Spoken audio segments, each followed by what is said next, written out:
Hello, hello, I am with the social executive Dionne Lew. Good things happening in your world, Dionne.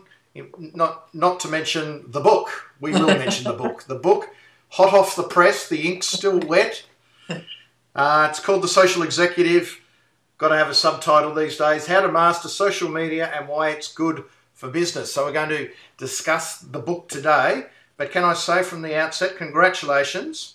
Thank you, Trevor. And it's covers what a lot of books can't do, and that is it gives really good and great context as to why social media is important, and it's aimed at higher management and the C-suite, CEO, etc. But it also gives them a lot of how-to, what to do. Yes. Yeah, that's right. So it's equal parts big picture and how to do it in a micro way. And how did you find the balance of getting that? Because two totally different ways of writing. Yeah. In a sense, they come together really well in this book from the point of view that there's this current gap. There's a lot of stuff out there on how to do things. A lot of people writing about tools, how to leverage those tools, how to get online. One of the things that I've really found at that senior executive level is that they're not interested in what those tools are or how to leverage them, because they're still at that point where they don't understand the value of social media. Many of them, for example, are wedded to some really old misperceptions about what social is about. You know, they think it's for kids, they think it's about entertainment. So what I could see there was this kind of two-pronged problem in a sense. The first part was there was a need to move that mindset away from those misperceptions, which are absolutely not based in fact, and tell the story of social and what it's really worth, how it works with the digital economy, how important it is for the success of business. Mm-hmm. But the thing I found sort of speaking to people and consulting in this space is there is also simultaneously this fear of the tools. And people think it's a lot harder than it is. So when you meet with people, they would say things like, you know, well, what is this Twitter thing and how does it work? And you'd say, oh, okay, let me just quickly show you a few things. And as you sat down and worked with somebody and showed them how Twitter or Facebook or whatever the platform is worked, you'd kind of see, you know, their eyes light up and all this sort of energy go off in their head. And it was like, oh, that's easy, or I can do that. Or often I'd be side by side with someone and they'd be having a little bit of a play and they'd say, oh, you know, how did Twitter know that I know that person over there in the States? And you'd have to say, well, you know, this is the beauty and the magic of algorithms, is that once you start to put in who you are and they learn about who you are, they bring people who share those interests to you. So I think at this stage it's really very difficult to separate the theory from the practice, the mindset from the tools, because feeling empowered and that they know how to use the tools is very helpful, gives people that encouragement to play. But also knowing there's value is taking people out of that time-wasting mentality and actually giving them permission to go ahead and explore those platforms. Now, just for listeners who don't know you, and I'm sure that there's no one who doesn't know you, but because you've got a huge following on Twitter and your blog, The Social Executive. And, of course, you do a lot on LinkedIn. So anyone who follows you on any of those channels will know you quite well. But I've interviewed you for The Reputation Revolution, which is my other podcast, which is about thought leadership and personal branding. And you go into your story a lot more. So we won't go into that depth because I'll put a link in the show notes for that. But in terms of your bona fides, I mean, You've been doing this for a long time. You've been in social and digital from a corporate communications perspective right from the get-go. So you've got a lot of, you're probably one of the very few in-house communications practitioners who have really had great crack at social media and the digital world from a communications perspective. Can you just give us a couple of minutes on overview of that background? Sure. I mean, obviously I come from a communications background, so I've always been very heavily involved in issues management, media, web, PR, that whole area. But when I was a director at Vic Road, which is our state road authority here in Victoria in Australia, one of the things that happened is we had to communicate to very different audiences, and I've always been very interested and passionate about technology, digital, social, and saw, way back when that we were doing things that were out of sync with where our audiences were. So case in point, I still remember it was probably around 2007 when a whole lot of marketing came across my desk. It was aimed at young people, and I already knew from, just from reading constantly that young people, for example, were not reading newspapers, and yet marketers were still giving a lot of weight to print media, and I knew that we weren't going to reach them. So back in the day, I mean, social media is still niche for some people. For us, it's kind of old hat. But back at that time, it was very unusual to be thinking of social media channels as a way of reaching your audience. And I was very fortunate. I had a CEO who very much trusted my judgment, and he basically gave me the go-ahead to explore and use these new channels. So we started experimenting with YouTube, for example, and had some huge successes. And I won't go through it all, but one thing led to another, and we became very early adopters of social media. And I learned an enormous amount through that process.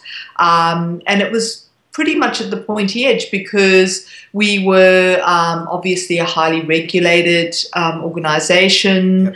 Yep. What we said was very public. The impacts were massive in terms of reputation or when we had to manage crisis, and just a wonderful way to really cut my teeth on social media at that leadership level within an organisation. Baptism of fire. It was fabulous. And so you in that time, that was 18 months ago, or coming up to 2 years, maybe 18 months ago.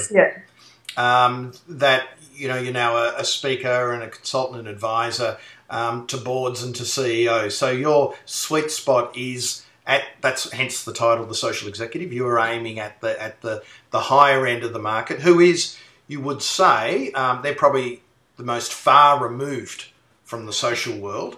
They're the ones that probably put their head in the sand because they don't understand it and don't want to be seen to not understand it, and quite cloistered. So is that a reason why you've gone and busted myths? Because a lot of a good chunk of the start of the book and your talks as well is about busting the myths. What's a couple of myths, the really big myths that you find yourself busting on a daily basis? Well, first of all, in answer to your question, yes, this is the reason I've written the book, because what happens is for change to really work in an organisation, I know change comes in, at all sorts of levels, and I'm not underplaying that, but when you have the leaders of an organisation committed to a particular project, it gets funding, it gets legs, it gets support, and it happens. So getting the leadership on board is absolutely vital. In terms of myths, undoubtedly there is still a massive problem out there. And when I am talking to boards or C-suites, I get the same misperceptions around social again and again and again. So I've been able to categorise those now for the book. And I'd have to say the number one myth that comes up, and it's the first one that comes up, is that social media is a fad. Oh. And I'm so blown away because as you and I both know, there are almost 2 billion people using social media, and platforms like LinkedIn, which is the business networking platform, it's 12 years old. As I often say, you know, we think of Mark Zuckerberg, the CEO of Facebook, as that kind of baby-faced college kid, but he's 30 years old. He's running a listed company with 6,000 staff. And Facebook has 1.25 billion users. So if you think of the population of Australia, for example, and you think about Facebook, I mean, it's absolutely a mind-blowing figure. And even platforms like Twitter, 2006. So absolutely a myth that social media is a fad. It's very much here to stay, and it's affecting business in very real ways. And I guess other default mechanisms would be it's only for kids, and I don't want to know what someone had for lunch. Yes, absolutely. But you do have a nice answer to the lunch one. You better take us through about the about your answer to that when a CEO or a C-suite director says about I don't want to know what someone has for lunch.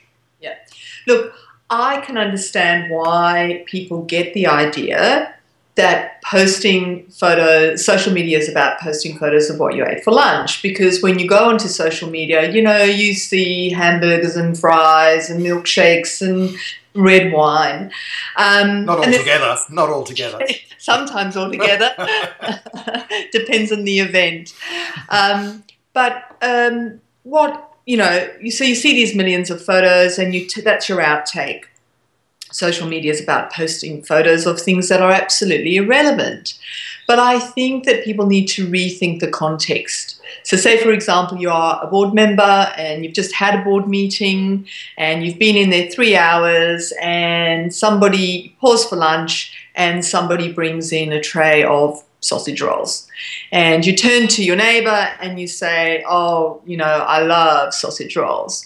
Now, that kind of a statement is very human, very appropriate in context, but it's not what that 3-hour meeting is about.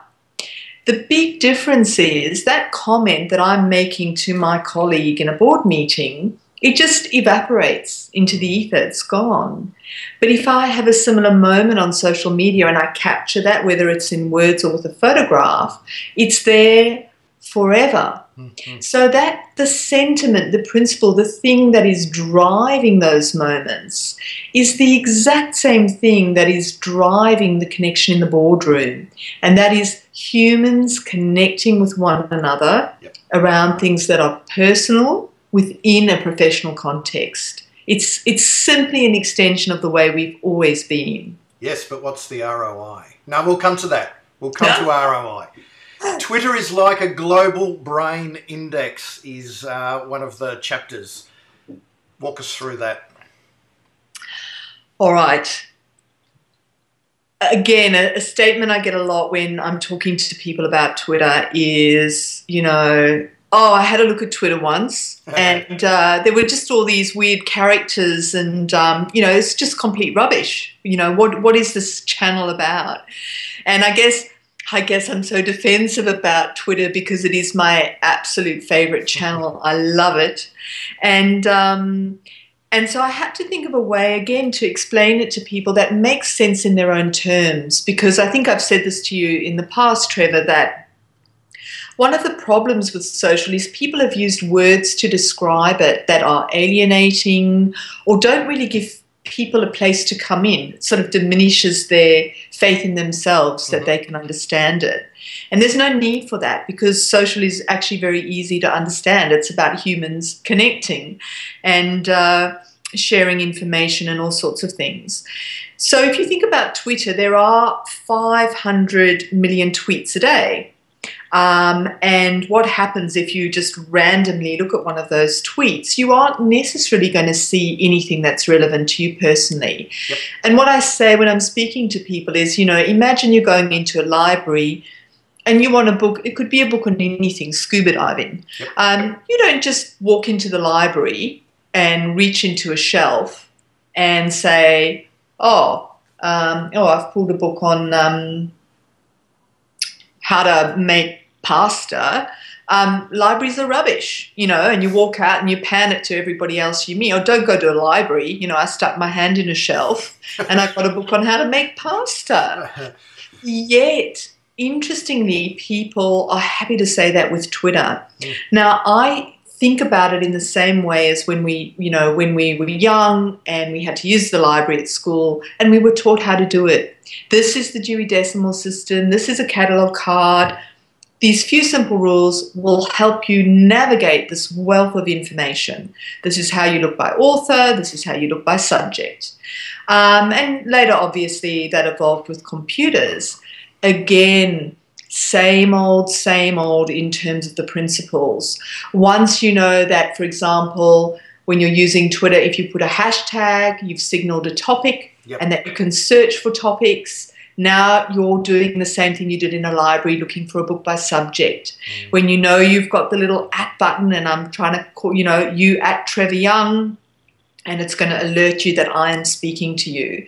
So that's why I call it sort of an indexing system, because from the outside it looks very confusing, but spend 5-10 minutes, you know, learning those rules. And as I say, you've got this wealth of information that opens up to you. You can talk with experts. They'll connect you with information, sometimes information that's not yet published on blogs where they're actually looking for people to give input. So it's like having, you know, the best encyclopedias on your bookshelf, but they're alive and you can question them, and that encyclopedia can point you to another encyclopedia. So it's something that people should get really excited about. It's such a great channel. And from a crisis management tool too, because I mean, I guess I think now Twitter is probably the most pure social network. So, I mean, Facebook is a bona fide media channel now. LinkedIn is multifaceted and it's almost a publishing platform amongst other things, and obviously extremely valuable if you're in the professional space particularly. Excuse me, but from a pure, raw, unvarnished social networking platform, Twitter's it. Yeah.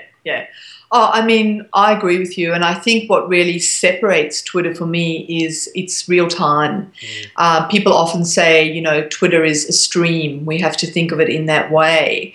And it is. You pop on, you know, you check your notifications. You can chat to people. If they're there, they'll get back. If they're not, they'll get back later.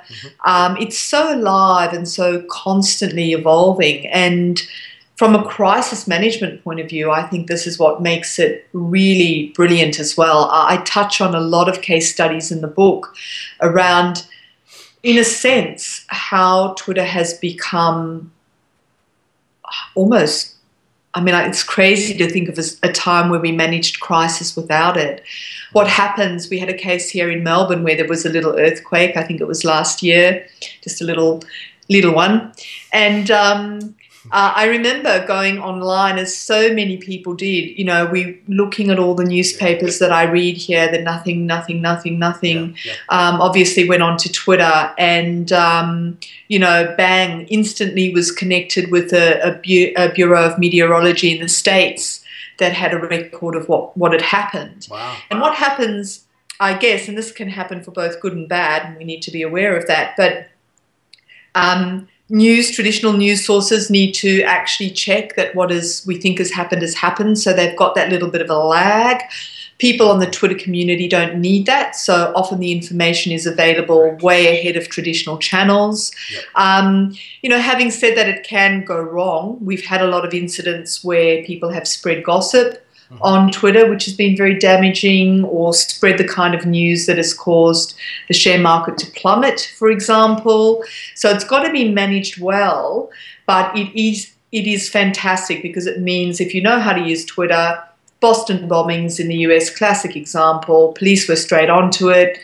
Here are photos of the suspects, go here, do this, don't go onto that street.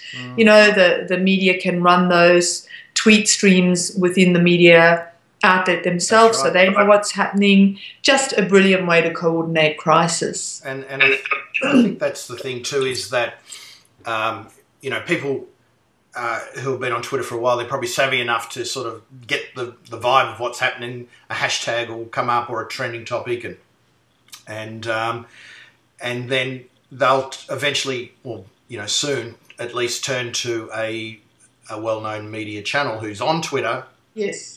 Because the moment they can confirm, they will put it out and have a link to even a small article while they still gather more information. So it was, it certainly doesn't mean that it's a replacement for the news, because I think that the trusted news channels play a good role in this. In fact, they get their information from Twitter because they're all looking at Twitter. Their journalists are on Twitter now. That's the new beat. Absolutely. And I mean, here's another one of those myths.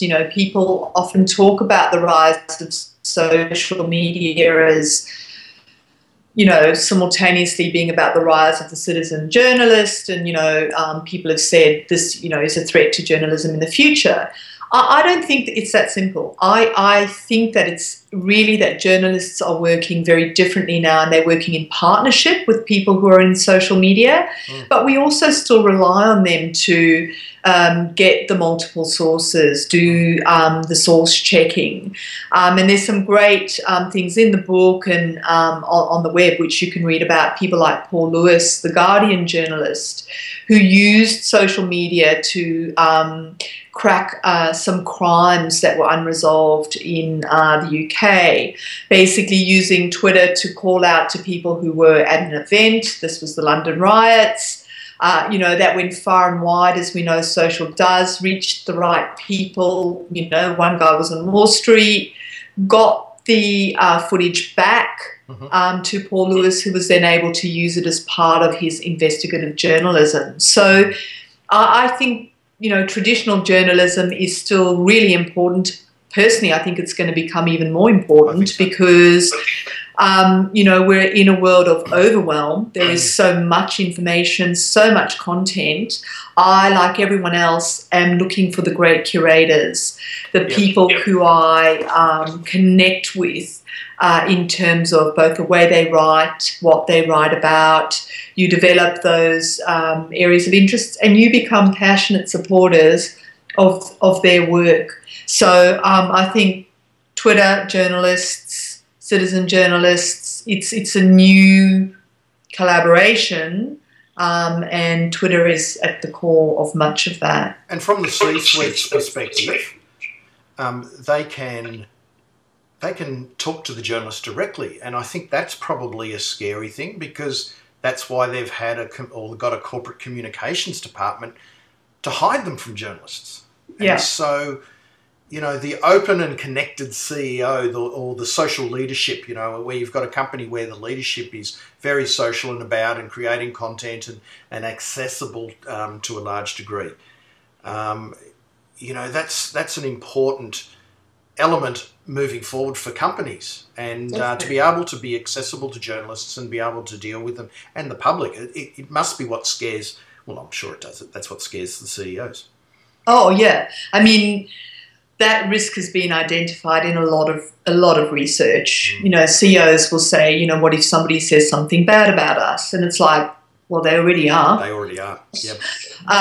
You're just not part of that conversation. And the other thing is, we have to not fear either negative or positive feedback. So you can say to companies, well, one of the things you can do is actually get on board and talk back to those customers. And we know that those people who are doing customer care really well on Twitter are really winning as a result. Yes. And I also think there's the flip side, because that for companies is looking at, what could go wrong. I think it's going to be really good for companies to start thinking about, well, actually, how can we use that in the same way? And I'll give you an example of what I'm talking about. If you think about how information reaches investors, for example, a company will tell a story, and that story has to go through a lot of layers before it actually reaches those investors. So it goes through, the analysts and the report writers and the brokers and so on and so forth. So all of a sudden what you get is the fact that that company can actually talk directly to those investors and tell them their company story without the message being diluted or, you know, whispers, distorted. And that's really powerful. That is something that companies have not always been able to do. And I've just been reading some fascinating research that was put out by Cogent on how affluent investors are using social media. And it's really quite fascinating because what the research shows is that, number one, there are a lot of affluent investors on social media. Two, they are using LinkedIn pretty much more than anything else. Three, the information that they're exposed to on LinkedIn is influencing their decision makers. So they are changing brokers, they're reallocating investments and so on and so forth. The interesting piece for me is that when you look at the Gen X's and Y's who are coming up the line and becoming more affluent, they're already in those social media channels. Yeah. So companies are going to have to think about a bit of a switcheroo and say, actually, these people that we want to, you know, talk to, we're going to have to go to where they are. They're on the channels. That's right. That's going to have to cause a lot of people to rethink how they tell their stories, but to see it as a good thing. Yeah, and that's the connected consumer. I mean, it's easy to say, well, there's a lot of people not on the channels, but it's the ones coming through, and the fastest growing category of consumer is the connected consumer, who might not, will never ring you, probably won't email you, but geez, I'll talk to you, or they'll talk about you on social, and how can you deal with that? So, you know, that's obviously something that, unless you're really into it, it's going to be really hard, I guess, for C-suite people to understand the nuances. I don't think it's something that you can read about. It's like swimming. You can read all you like about swimming, but it's not going to help you once you hit the pool. So tell me, who are some CEOs or senior managers, you know, high up people, entrepreneurs who you admire, who are social leaders, who are social executives, who are doing well on the likes of Twitter or creating a blog or whatever? Who do you admire? Oh gosh, I mean, there's so many people who I follow and read. I'm probably going to pick out an example which would be very close to you, actually, and I would say that Greg Savage is somebody who I think does social particularly well, and from an Australian context.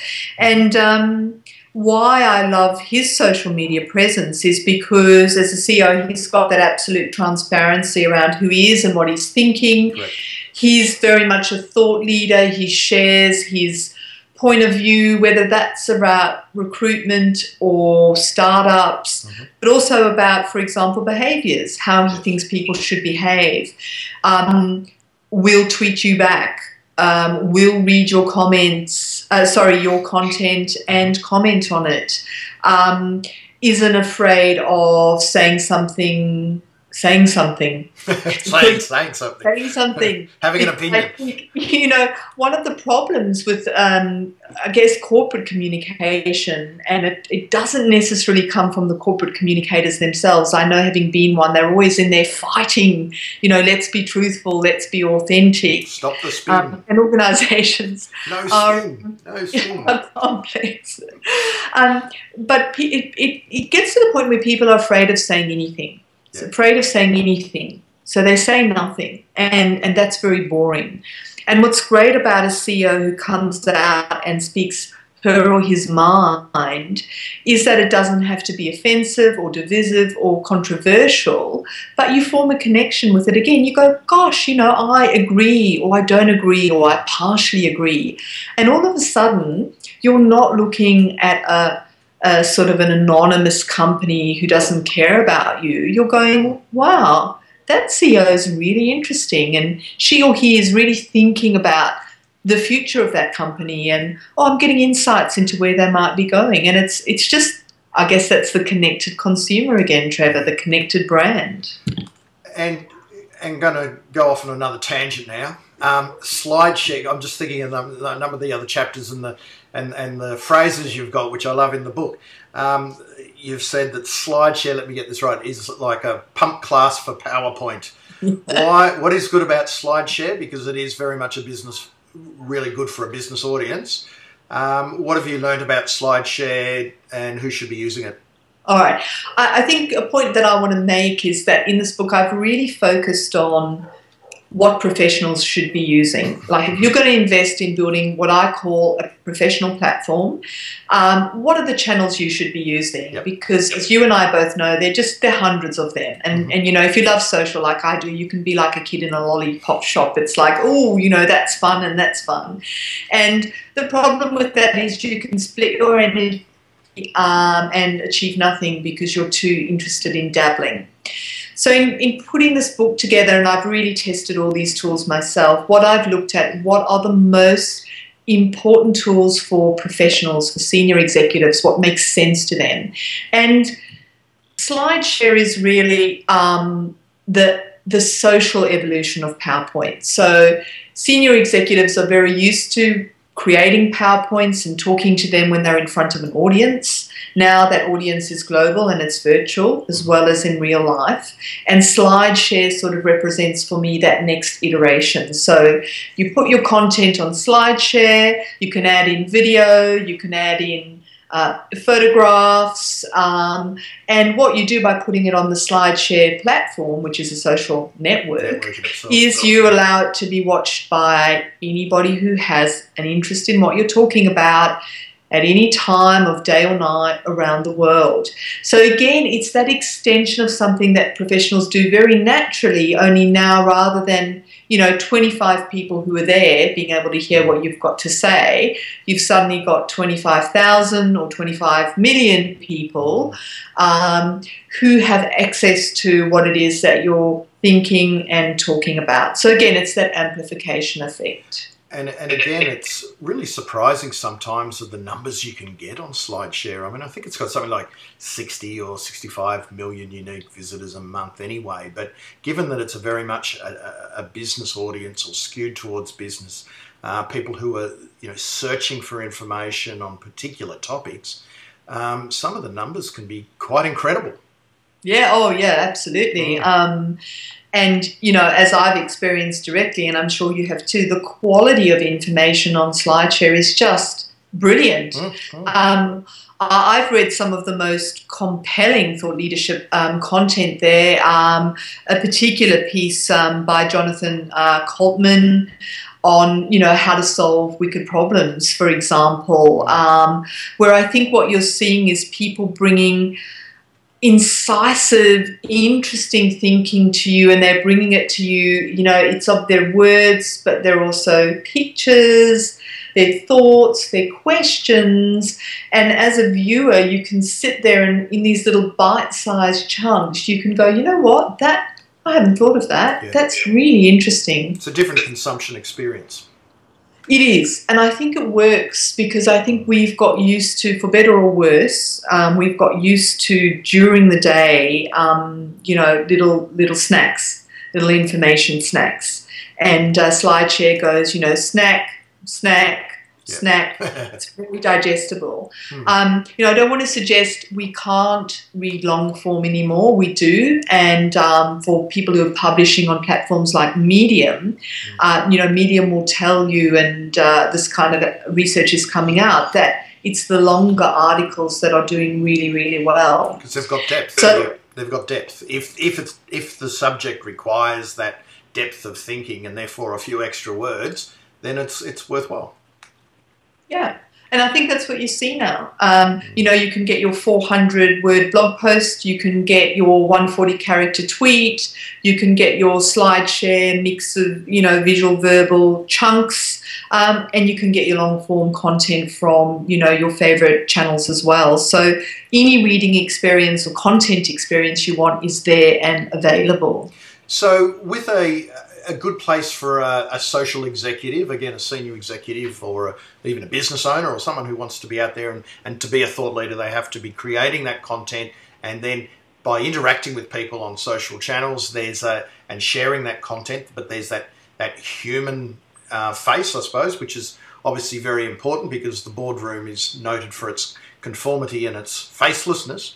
So they're positive things for the social executive, but I guess by them actually being out and trying it and using it with their own professional platform, as long as it's congruent with the company that they're running and they work for, but that then gives them a better understanding and appreciation for social from a business perspective for the whole organisation.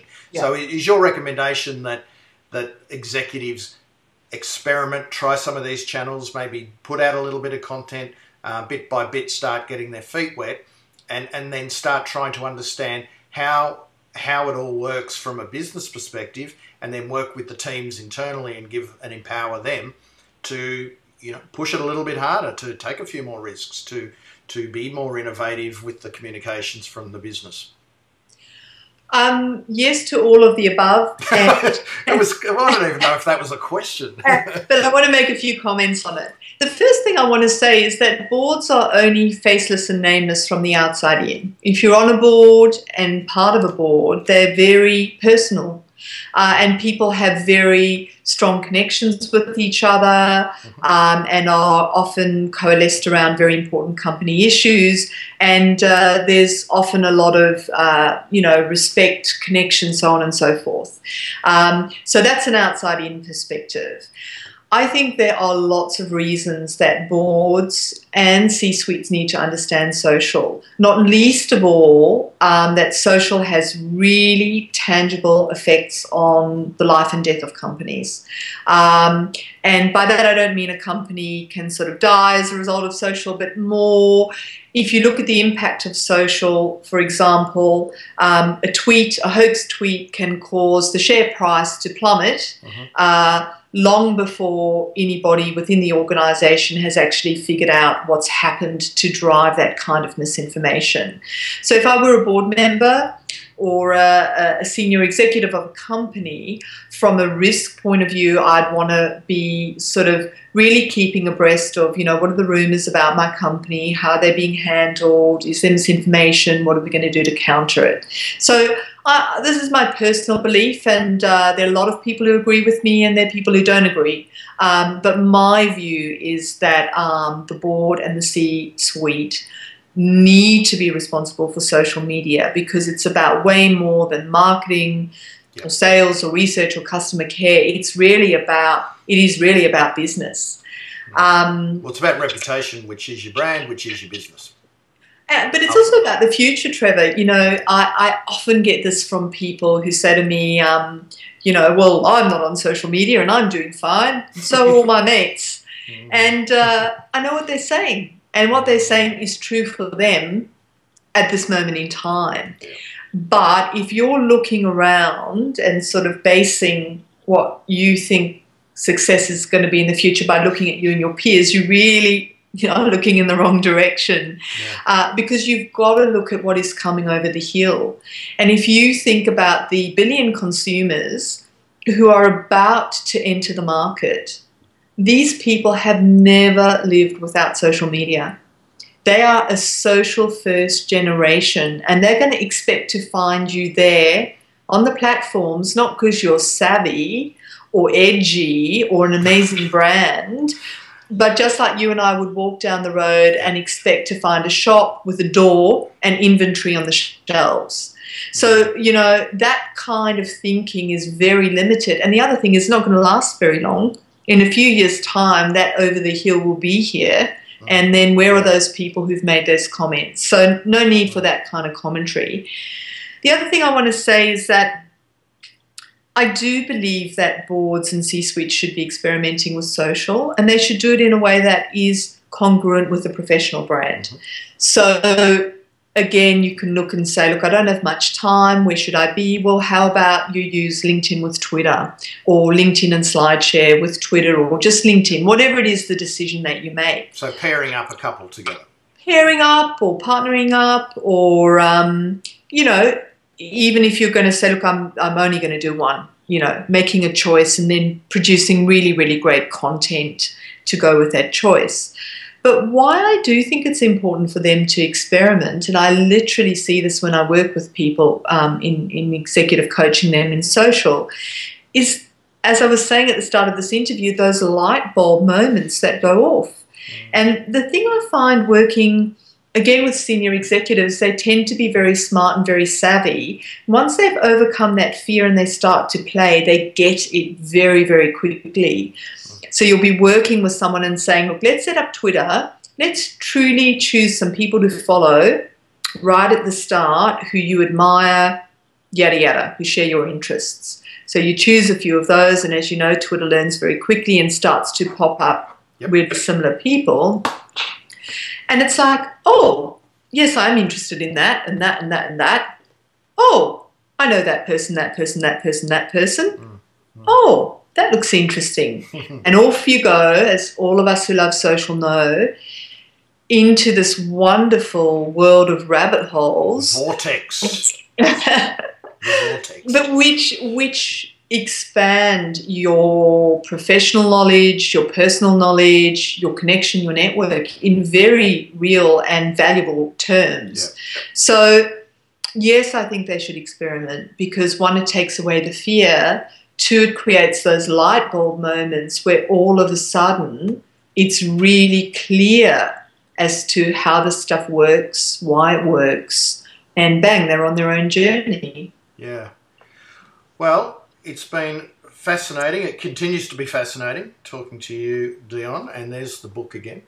If you're listening to this on a podcast, I'm holding up a picture of a book that says The Social Executive. It's quite thick. Well, it's not overly thick, but it's a good chunk, and it's not a book you'd read cover to cover, I wouldn't thought. It's more of a dip in, a dip out. Probably the early part is you'd read it just to get that broad feeling of where things are going and to get some amazing stats that you've dug up because you're very strong on research and data, and so that comes to the fore. So if anyone ever needs to convince a CEO or whatever leadership within an organisation, this is the book because they will get ammunition to talk to the executives, or they can buy the book for them and give it to them. And then, of course, there's stacks of little how-to. And as always with how-to, you always pick up, oh, I forgot about that. Well, that's a really interesting little point. So there's plenty of that, which is awesome. So do you think we'll ever see the time when a CEO of a blue-chip Australian company takes an Instagram shot of the sausage rolls in the boardroom? I think it's coming, Trevor. Oh. Any moment. And I think at the bottom it will say, thanks to the Social Executive book. And then I'll be taking a shot of that, and that'll be going around my network. That will go everywhere. That will be retweeted. It will. I'll frame it too. There's an opportunity for someone who wants to get on, a CEO wants to go on social media and get a following really quickly. Take an Instagram shot or a shot of the sausage rolls or the chicken sandwiches at the boardroom lunch. Yeah. Awesome stuff. Congratulations on the book. Thank you. I hope it goes really, really well. I'm sure it is. I see it's on Amazon. It's already got 5-star reviews everywhere, and it's kicking off now. So it's out in your bookstores, certainly in Australia, but it's available on Amazon, etc., and probably Book Depository. Good luck with it all. Depository, yes, fantastic. Thank you, Trevor. It's been great chatting. Okay. Speak again soon. I'm sure we will. Thank you. Okay, bye. Bye.